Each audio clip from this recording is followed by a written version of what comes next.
Good morning students, welcome to my YouTube channel Rashid pi maths. तो start करेंगे आज का वीडियो। इस वीडियो में हम आपको कॉन्सेप्ट बताएंगे, उसके ऊपर क्वेश्चन सॉल्व कराएंगे और साथ ही साथ ये भी बताएंगे कि इस कॉन्सेप्ट का यूज आप कहाँ कहाँ कर सकते हैं। ठीक है, तो क्वेश्चन स्टार्ट करने से पहले हम कॉन्सेप्ट डिस्कस करेंगे। सपोज कीजिए आप मार्केट जाते हैं और 50 रुपए किलो के हिसाब से चीनी खरीदते हैं और 6 किलो खरीद पा रहे हैं, तो टोटल कितने रुपए खर्च करेंगे?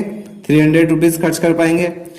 अब क्या हुआ, कुछ टाइम के बाद आप फिर से जाते हैं मार्केट और रेट क्या हो जाते हैं, 30 रुपए पर केजी हो जाती है चीनी। ठीक है, और आप चाह रहे हैं कि मैं 300 रुपए ही खर्च हो, तो आप क्या करना पड़ेगा, आपको 10 किलो खरीदनी पड़ेगी। ठीक है, तो यहां से आप देख सकते हैं कि प्राइस क्या हुआ, 50 से 30 हो गया। ठीक है, तो क्वांटिटी को आपको क्या करना पड़ा, 6 से 10 करना पड़ा। तो यहां से अगर हम रेशियो निकालें तो रेशियो कितना बनेगा, 0 से 0 कट जाएगा, 5/3।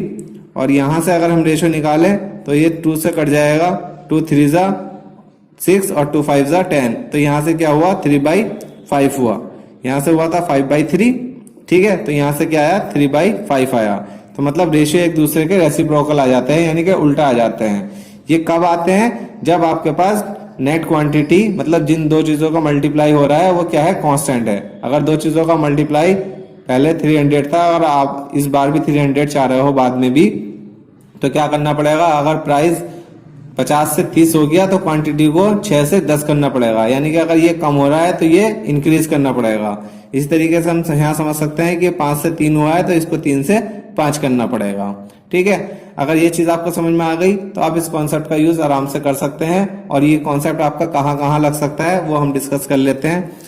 तो ये लग सकता है आपका यहाँ पर इस तरह के क्वेश्चंस में, टाइम, स्पीड एंड डिस्टेंस वाले जब हम क्वेश्चन करेंगे वहां पर यूज करेंगे स्पीड इनटू टाइम। डिस्टेंस क्या होती है, स्पीड इनटू टाइम होती है। तो अगर डिस्टेंस फिक्स है, स्पीड को अगर बढ़ाएंगे तो कम टाइम लगेगा, और अगर स्पीड को कम करेंगे तो टाइम ज्यादा लगेगा, तभी आप फिक्स डिस्टेंस को ट्रेवल कर पाएंगे। ठीक है, इस तरीके से और कहाँ लग सकता है ये, और ये लग सकता है सपोज कीजिए एक्सपेंडिचर वाला। अगर एक्सपेंडिचर आपके पास कांस्टेंट है तो यहां से आप समझ सकते हैं प्राइस इनटू क्वांटिटी। प्राइस अगर बढ़ जाएगा तो क्वांटिटी को कम करना पड़ेगा, और प्राइस कम हो जाएगा तो क्वांटिटी को इंक्रीज करना पड़ेगा। जैसे हमने यहाँ पर क्या हुआ था, हमारा क्या हुआ, प्राइस कम हो गया तो क्वांटिटी हमने इंक्रीज कर दिया, तभी दोनों केस में हमें 300 मिला। ठीक है, तो यहाँ पर हम यूज कर सकते हैं। और कहां पर यूज कर सकते हैं इसका, तीसरा पॉइंट लिख लेते हैं, एरिया। एरिया इक्वल टू क्या होता है, लेंथ इंटू ब्रेथ। ठीक है, और कहाँ यूज कर सकते हैं, और यूज कर सकते हैं आप इसमें इनकम टैक्स निकालने वाले जो क्वेश्चन होते हैं। इनकम टैक्स क्या होता है, इनकम इनटू रेट। ठीक है, फिफ्थ पॉइंट लिख लेते हैं। फिफ्थ पॉइंट में कहाँ यूज कर सकते हैं, प्रोडक्शन इक्वल टू क्या होता है, मैन, नंबर ऑफ मैन, ठीक है, इनटू नंबर ऑफ आवर्स। अगर आदमी ज्यादा होंगे तो टाइम कम लगेगा, और आदमी कम होंगे तो टाइम ज्यादा लगेगा, अगर आपको प्रोडक्शन कांस्टेंट रखना है। ठीक है, तो यही सिर्फ 5 केस नहीं है, बल्कि और भी बहुत सारे केसेस है।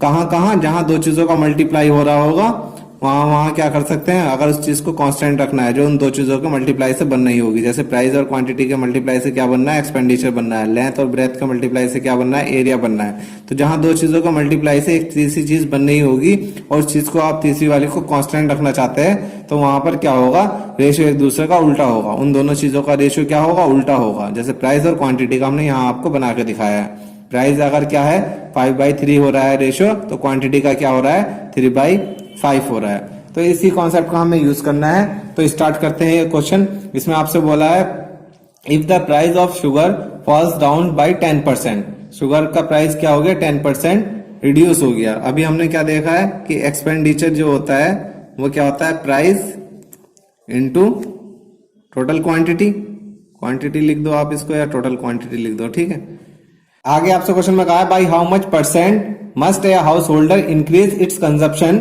सो as not to decrease expenditure in this item. मतलब इस आइटम पे जितना खर्च करना था उससे ज्यादा उसको डिक्रीज नहीं करना, मतलब उतना ही अभी भी खर्च करना है। इसका मतलब क्या है, एक्सपेंडिचर फिक्स है, यानी कि कांस्टेंट है। ठीक है, तो अगर ये चीज फिक्स हो गई तो यहाँ पे लिखेंगे प्राइस और यहाँ लिखेंगे क्वांटिटी। तो प्राइस 10% डाउन हो गया। 10% का मतलब क्या होता है? 1/10।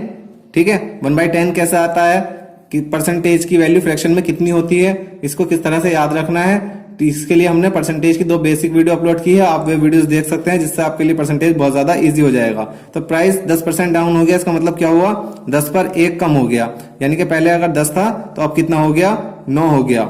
10 पर 1 कम हो गया तो 9 हो गया।